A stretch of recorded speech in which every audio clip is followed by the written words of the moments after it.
अपने पसंदीदा शो के फुल एपिसोड देखने के लिए अभी डाउनलोड करें दंगल प्ले ऐप।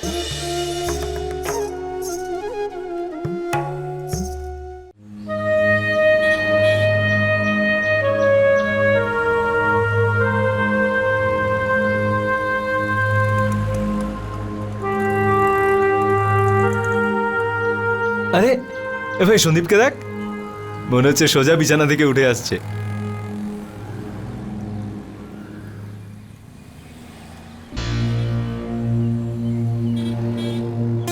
কি হয়েছে ভাই?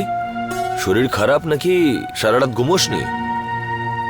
আমার বাড়ির লোকেরা সবকিছু জানতে পেরে গেছে ভাই, যে আমি কোনো এক্সাম কিছু দিইনি। আমাকে চড় মেরে বাড়ি থেকে বের করে দিয়েছে। টেনশন করিস না ভাই, রেগে থাকলে মা বাবা এরকমই করে, কিন্তু ক্ষুধার্ত ছেলেকে কেউ দেখতে পারে না রে। এতক্ষণে ওদের রাগ নিশ্চয়ই ঠান্ডা হয়ে গেছে ভাই। হতে পারে ওরাও হয়তো তোকে খুঁজছে। দীপু, এই তো দিদি।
এই ভাই চল, যাওয়া যাক এখান থেকে।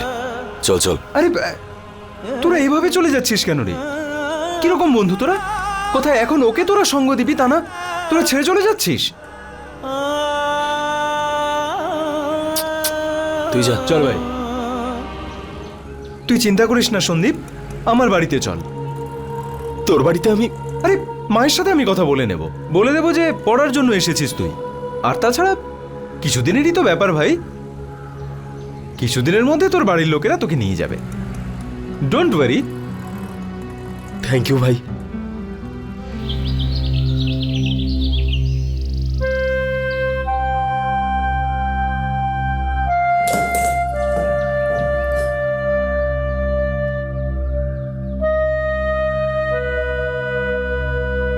ওভাবে কি দেখছিস? বেরিয়ে যা আমার চোখের সামনে থেকে। আর তোর যদি একটুও লজ্জা থাকে তাহলে কিছু করে এই বাড়িতে ঢুকবি, না হলে আসার দরকার নেই। এই বাড়ির দরজা চিরদিনের জন্য বন্ধ থাকবে।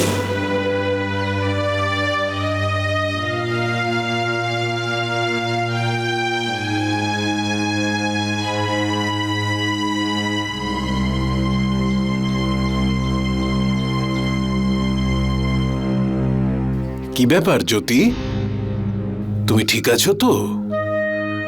হ্যাঁ আঙ্কেল, আমি একদম ঠিক আছি। তোমাকে দেখে তো তা মনে হচ্ছে না।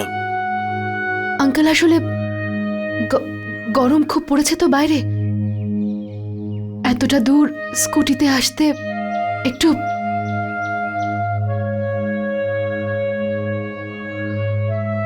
শোনো মা,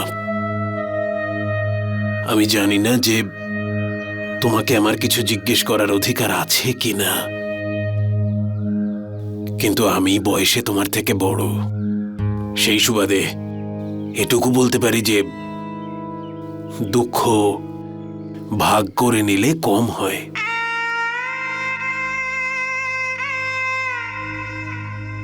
আমি হেরে গেছি আঙ্কেল, হেরে গেছি আমি। যে ভাইকে নিয়ে আমরা সবাই এতটা আশা করেছিলাম, সে এতদিন আমাদেরকে শুধু মিথ্যে কথা বলে এসেছে। বাবা মা সারা দিন রাত স্বপ্ন দেখেছে ওনাদের দীপু পড়াশোনা শেষ করে সংসারের হাল ধরবে, কিন্তু দীপু তো কোনো এক্সাম দেয়নি। আমাদের মিথ্যে বলে গেছে যে ও পড়াশোনা করছে। বাবা মা এতটাই দুঃখ পেয়েছেন যে জানি না তার থেকে বেরিয়ে আসাটা সম্ভব হবে কিনা। কেন হচ্ছে এসব আমার সাথে? প্রথমে ছোট বোন আর তারপর ভাই।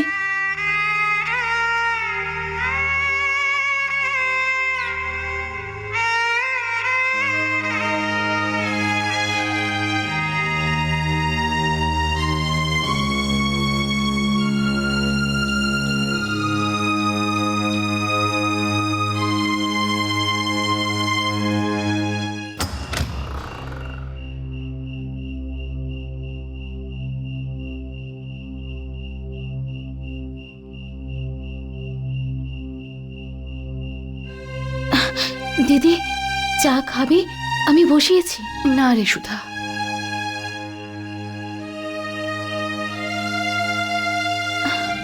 টিফিনও তো খাসনি দেখছি, যেমন ছিল তেমনই পড়ে আছে। এখন অন্তত কিছু খেয়ে নে। কিচ্ছু খেতে আমার আর ইচ্ছে করছে না রে। আজকাল তো এই বাড়িতে কেউ তো কোনো কিছু খেতেই চাইছে না দেখছি।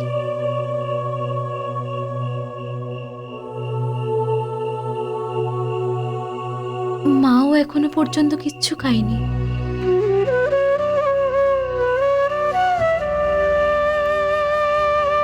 মা কি সকাল থেকে কিচ্ছু খায়নি? কাল রাত থেকে কিছু খাচ্ছেই না। যা গিয়ে একটু খাবার বেড়ে নিয়ে আয়।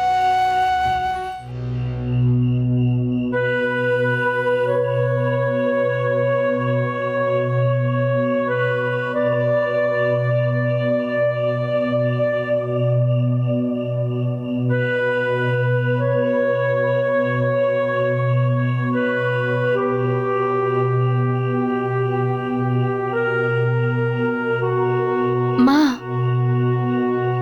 একটুখানি খেয়ে নাও না মা।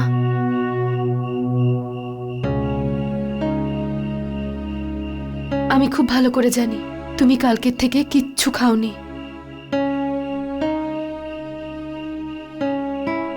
এই নাও না।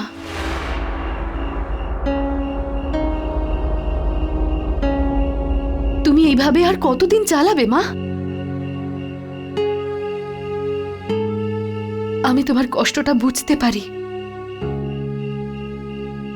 দীপুকে ছাড়া তোমার গলা থেকে এক দানাও খাবার নামবে না।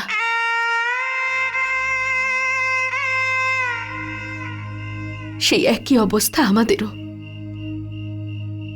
কিন্তু কতদিন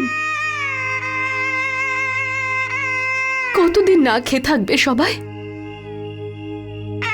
বাঁচতে তো হবে মা।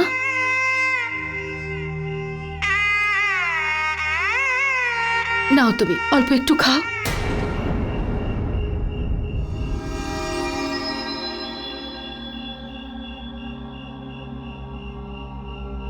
এরকমই করবে তাহলে দীপুকে কেন বের করলে?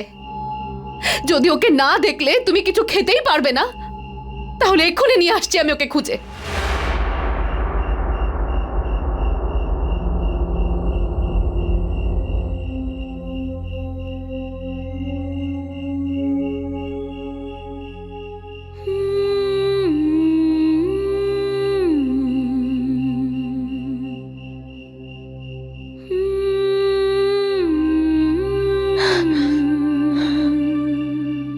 ও যদি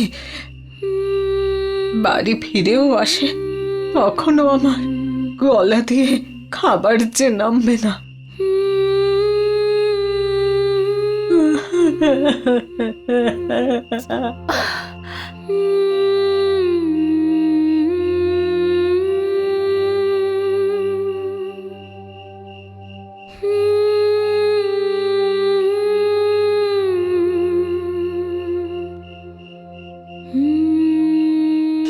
फुल एपिसोड देखने के लिए अभी डाउनलोड करें दंगल प्ले ऐप।